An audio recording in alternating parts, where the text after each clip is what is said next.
জলের ঘাটে দেখা আইলাম কি সুন্দর, সে মোরায় ভোমরায় গুইরা গুইরা মধু খায়। এই শেফা, দাঁড়া দাঁড়া, মনে কি রং লেগেছে নাকি?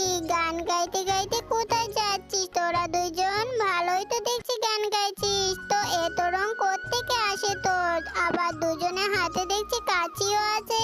আরে বাঘিনী মামি, আমাদের জমিতে যে অনেক ড্রাগন হয়েছে, অনেক বড় বড় ড্রাগন হয়েছে গো। এবার ড্রাগন বিক্রি করে আমরা কোটিপতি হয়ে যাব গো।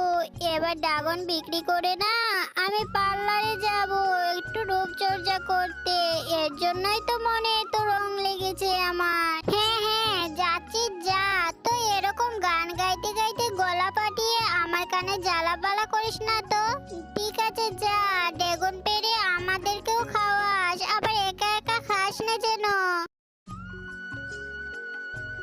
কি গো, তাড়াতাড়ি পারো গো, অনেক দেরি হয়ে যাচ্ছে। এই গরমের মধ্যে আর দাঁড়িয়ে থাকতে ভালো লাগছে না। এই ড্রাগনগুলো নিয়ে তো তোমাকে আবার বাজারে বিক্রি করতে যেতে হবে। চলো চলো, তাড়াতাড়ি করে চলো। এরপর শেফা শিয়ালিনী ও মিচকে শিয়াল তারা তাদের জমি থেকে ড্রাগনগুলো তুলে নিয়ে বাড়ির দিকে যেতে থাকে। আর মিচকে শিয়াল সেই ড্রাগনগুলো পেড়ে নিয়ে বাজারে সে বিক্রি করতে থাকে।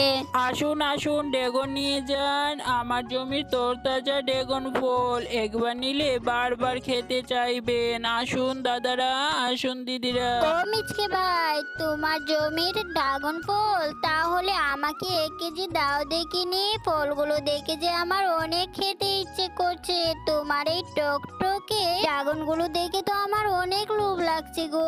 মিচকের জমির ড্রাগনগুলো তরতাজা হওয়াতে এবং মিষ্টি হওয়ার কারণে সমস্ত ক্রেতারা তার থেকে ড্রাগনগুলো কিনে নিতে থাকে। এই মিচকে, আমাকে 1 কেজি ড্রাগন দে তো দেখিনি। সে কখন থেকে দাঁড়িয়ে আছি, তুই তো কোনো কথাই শুনছিস না। তাড়াতাড়ি 1 কেজি ড্রাগন দে তো। আরে বাঘ মামা, তুমি রোজ রোজ এসে বাকিতে ড্রাগন নিয়ে যাও। এভাবে বাকিতে ড্রাগন দিলে আমার ব্যবসা যে লাটে উঠে যাবে। আজকে টাকা দিতেই হবে। আগে টাকা দাও, তারপর তুমি ড্রাগন নিবে। তোর কি মাথা ঠিক আছে? তুই কার সাথে কথা বলছিস বুঝতে পারছিস? আমার কাছে ড্রাগনের টাকা চাইছিস? তুই কিভাবে ড্রাগনের ব্যবসা করিস সেটাও আমি দেখে নেব। আরে আরে বাঘ মামা, রেগে যাচ্ছ দেখি। তুমি রাখছো কেন? আমি তো তোমাকে সে কথা বলিনি। তুমি বলো, এভাবে যদি বাকিতে সবাইকে ড্রাগন দিতে থাকি তাহলে আমার ব্যবসা কিভাবে টিকবে বলো? আমার কাছ থেকে ড্রাগন নিতে হলে তোমাকে টাকা দিয়ে নিতে হবে মামা। মিচকে, তুই কিন্তু কাজটা ঠিক করলি না। আমি কিন্তু তোকে দেখে নেব। তোর জমি ড্রাগনগুলো তুই কিভাবে বাজারে বিক্রি করিস সেটাও আমি দেখে নেব। আরে আরে মামা, দাঁড়াও দাঁড়াও, ড্রাগন নিবে না? ড্রাগন নিয়ে যাও। মামা যাচ্ছ কোথায়? মামা দাঁড়াও। কি গো, শুনছো? ওই মিচকে আর শেফা তো ওদের জমিতে অনেক ড্রাগন ফলিয়েছে। আমি যে ড্রাগন খেতে কি পছন্দ করি, আমি ওদেরকে বললাম আমাকে কিছু ড্রাগন দিয়ে যাস। ওরা তো আমার কথায় কোনো পাত্তাই দিল না। তুমি বাজার থেকে আমার জন্য কিছু ড্রাগন নিয়ে এসো তো। হ্যাঁ গিন্নি, ড্রাগন ফল যে আমারও খুব পছন্দ।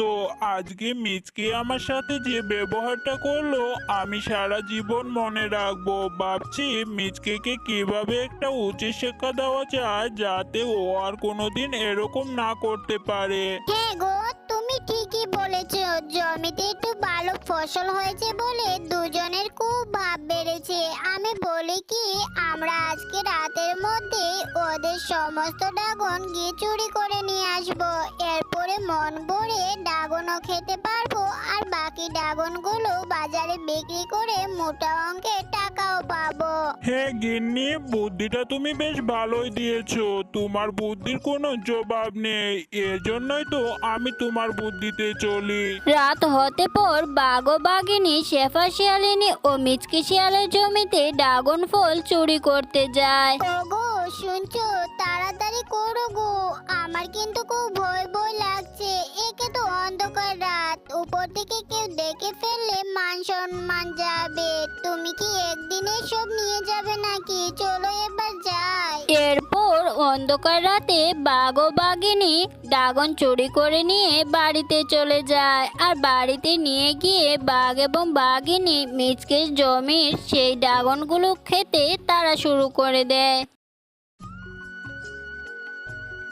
পরের দিন সকালবেলা শেফা শিয়ালিনী ও মিচকে শিয়াল যখন তাদের ড্রাগন ফলের জমিতে যায়, তখন গিয়ে দেখে তাদের গাছে ড্রাগনগুলো পেড়ে কে যেন নিয়ে গেছে।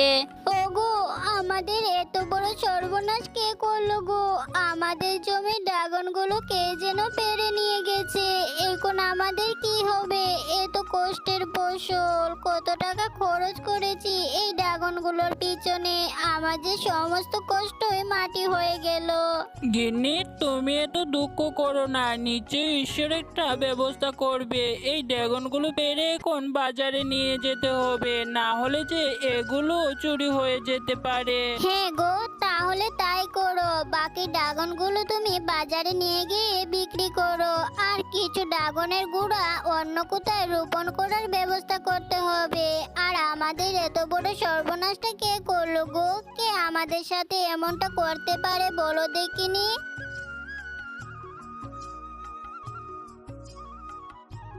ওগো, ওই যে দেখো দেখো, বাঘ মামা দেখছি বাজারে ড্রাগন বিক্রি করতে নিয়ে এসেছে। ওই ড্রাগনগুলো দেখতে আমাদের জমির ড্রাগনগুলোর মতো না? তাহলে কি বাঘ মামা আমাদের জমির ড্রাগনগুলো চুরি করে নিয়ে এসেছে? হ্যাঁ গিন্নি, হতেও পারে। কাল যে বাঘ মামার সাথে আমার কথা কাটাকাটি হয়েছিল, আমি বাকিতে বাঘ মামাকে ড্রাগন দেইনি বলে বাঘ মামা যে আমার জমির এভাবে ফসল চুরি করবে।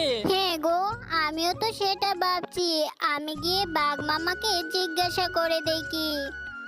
এরপর শেফা শিয়ালিনী বাঘ মামার কাছে সত্যি কথাটাই জানতে যায়। আরে বাঘ মামা, আপনি তো দেখছি ড্রাগনের ব্যবসা শুরু করেছেন। তা আপনি এত ড্রাগন কোথায় পেলেন? নিশ্চয়ই আমাদের বাগান থেকে চুরি করেছেন, তাই না? কাল আমাদের বাগান থেকে ড্রাগন চুরি হয়েছে, এমনটা আপনি কিভাবে করতে পারলেন শুনি? আরে শেফা, তোর মাথা ঠিক আছে তো? তুই কার সাথে কথা বলছিস ভুলে যাচ্ছিস বোধহয়। আর আমি তোদের বাগান থেকে ড্রাগন চুরি করতে যাব কেন? আর তোদের ড্রাগন ক্ষেত ছাড়া কি অন্য কারো এই জঙ্গলে ড্রাগন ক্ষেত নেই নাকি? আর আমি অন্য কারো কাছ থেকে কি ড্রাগন এনে বিক্রি করতে পারি না নাকি? হ্যাঁ, ওগো, আমার মাথায় একটা বুদ্ধি এসেছে। আমাদের যে অবশিষ্ট ড্রাগনগুলো আছে সেগুলো আমাদের এই পুকুরে রোপণ করে দে। আর ড্রাগনগুলো রোপণ করে পুকুরে কিছু কাঁকড়া ছেড়ে দিব, যাতে যারা আমাদের ড্রাগন চুরি করতে আসবে কাঁকড়া তাদের উচিত শিক্ষা দেয়। বাঘ মামা ড্রাগন চুরি করবে না?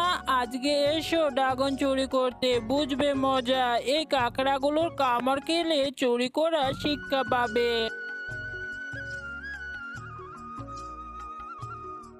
এরপর রাতের বেলা বাঘ এবং বাঘিনী মিচকের পুকুরে ড্রাগনগুলা চুরি করতে আসে। কিছুক্ষণ পরই তাদের দুজনকে পুকুরে থাকা কাঁকড়াগুলো কামড়াতে লাগে। ওরে বাবারে, ওরে মারে, আমাদের যে কাকড়া কেমড়ে মেরে ফেললো গো। আর কখনো ড্রাগন চুরি করতে আসবো না। কে কোথায় আছো গো? আমাদেরকে কাকড়ার হাত থেকে বাঁচাও, আমাদেরকে মেরে ফেললো। আরে বাঘিনী মামি, বাঘ মামা যে, এই অন্ধকার রাতে তোমরা আমাদের ড্রাগন চুরি করতে এসেছো। আর তোমাদের চিৎকার চেঁচামেচিতে যে ঘরেতে আর থাকতে পারলাম না। উচিত শিক্ষা হয়েছে অন্যের জমির ফসল চুরি করে খাওয়া। আরে মিচকে, শেফা, আমাদেরকে ছেড়ে দে। তোদের কাঁকড়াগুলো আমাদের যে মেরে ফেললো রে। আর কখনো ড্রাগন চুরি করতে আসবো না বাবা, আমাদের উচিত শিক্ষা হয়েছে।